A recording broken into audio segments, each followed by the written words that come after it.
लोग यदि गंगा में जाकर के स्नान करते हैं तो पाप ठीक है धुल जाता है, स्नान करने से कल्याण होता है, लेकिन पाप करने की प्रवृत्ति नहीं धुलती। यदि गंगा में स्नान करने से पाप करने की प्रवृत्ति धुलने लगती तो गंगा के किनारे चोर क्यों रहते, उनका कल्याण हो गया होता। लेकिन भगवान की एक ऐसी गंगा है, ज्ञान गंगा है, कि इसमें जो स्नान कर लेता है तो उसके विकार की जो प्रवृत्ति होती है वो बदल जाती है, क्योंकि उसमें एक है जल और इसमें 9 रस तत्व है। भगवान की कथा अनंत है, क्योंकि वह भगवान के चरण से गंगा निकली है और भगवान की कथा भगवान के आचरण से निकली है। यहाँ 9 रस हैं, रस एक वहाँ, यहाँ पानी है संत की पानी नहीं। वहाँ डूबता जो मर जाता वहीं, जो गंगा में डूब गया धोखा कारण किसी कारणवश तो मर जाता है। वहाँ डूबता जो मर जाता वहीं, यहाँ डूबता जो तर जाता यहीं, यहाँ डूबता जो तर जाता यहीं। ये भगवान की कथा है। जो भगवान की कथा ज्ञान गंगा कथा में डूब लेता है, भगवान के चरित्रों में डूब जाता है, उसका कल्याण हो जाता है। इसलिए ये भगवान की कथा पावन गंगा है और इस पावन गंगा भगवान का साक्षात्कार स्वरूप है। राजन, भगवान के नाम में क्या प्रभाव है? भगवान के नाम से कई का कल्याण हो गया। सत्संग देखिए, थोड़ा सा सत्संग हुआ और उनका विचार ही बदल गया। भगवान के चरित्रों को श्रवण किया रघुगण ने जड़ भरत जी के मुख से, तो पूरा ज्ञान बदल गया। क्योंकि यदि हृदय का दीपक जिसका जल जाता है तो कल्याण हो जाता है। दिन का दीपक सूर है, रात का दीपक चांद, कुल का दीपक पुत्र है, हृदय का दीपक ज्ञान। जब हृदय का दीपक जलने लगता है तो पूरा अज्ञानता समाप्त हो जाती है। आज इनका हृदय का दीपक जलने लगा, ज्ञान का प्रकाश हो गया, तो भगवान की भक्ति में लीन हो गए।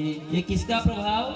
सत्संग का प्रभाव। इसीलिए कहा है, एक घड़ी आधी घड़ी, आधो पे पुनियाधो, तुलसी चर्चा राम की हरै कोट अपराध। तात स्वर्ग अपवर्ग सुख, धार्य तुला एक अंग, तुलन ताहि सकल मिली, जो सुख लो सत्संग। जो लो मात्र का सत्संग किसी को प्राप्त हो जाए, भगवान के अच्छे सत्संग का, उसी समय उसके विचार बदल जाते हैं और वो भगवान की ही कथा उस विचार को बदला सकती है, बाकी कोई नहीं बदला सकता। इसलिए भगवान की कथा को पावन गंगा कहा गया है, इनको ज्ञान गंगा कहा गया है, ज्ञान यज्ञ कहा गया है। और इस ज्ञान यज्ञ से जिसका हृदय का दीपक जल जाता है वो प्राणी का कल्याण हो जाता है।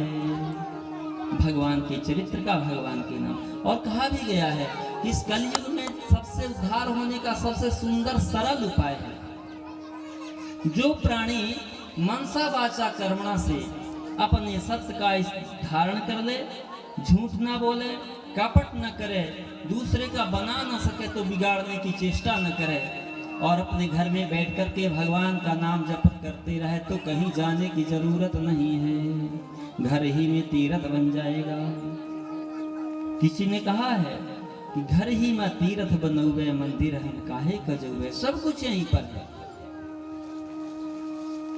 और भगवान का नाम स्मरण करते जाए, क्योंकि कलयुग में भगवान का नाम ही सार है। यत् फलम नास्ति तपसा न योगेन समाधिना, तत्फलम लभते सम्यक् कलो केशव कीर्तना। कलिकाल में भगवान का नाम ही पर्याप्त है। बस भगवान के नाम का सहारा लेकर के सत्कर्म पर चलते रहिएगा और भगवान के स्मरण करते रहिएगा, जीव भवसागर से पार हो जाता है। अजामिल को देखिए, अजामिल कैसा था और भगवान के नाम से उसका कल्याण हो गया। वंदे गोविंद देवस्य नाम नारायणं सदा अवुद्यापि दुश्चरो मुक्तः पापो अजामिल। अजामिल कैसा था, लेकिन भगवान के नाम के प्रभाव से अजामिल की परम गति की प्राप्ति हो गई। सुखदेव जी कहते हैं, प्रिय परीक्षित, ये श्रेष्ठ ब्राह्मण अजामिल अच्छे कुल में जन्म लिए, कुसंगत बस बिगड़ गए अजामिल। भगवान कहते हैं जो बिगड़ जाता है उसको मैं सुधारता हूँ, उसको अवसर देता हूँ। जैसे बच्चा पढ़ने में अच्छा है, यदि कहीं गड़बड़ कर दिया एक आध अंकों में तो कृपांक दे देते हैं 4-5 नंबर कि पास हो जाए। तो भगवान भी अपने भक्त को बिगड़ने नहीं देते, उसके ऊपर कृपा कर देते हैं। जब एक शिक्षक मानव कृपांक कर देता है, 5 नंबर दे सकता है, तो परमात्मा तो इतने दयालु हैं कि उनका ऐसा नंबर जीव को प्राप्त हो जाता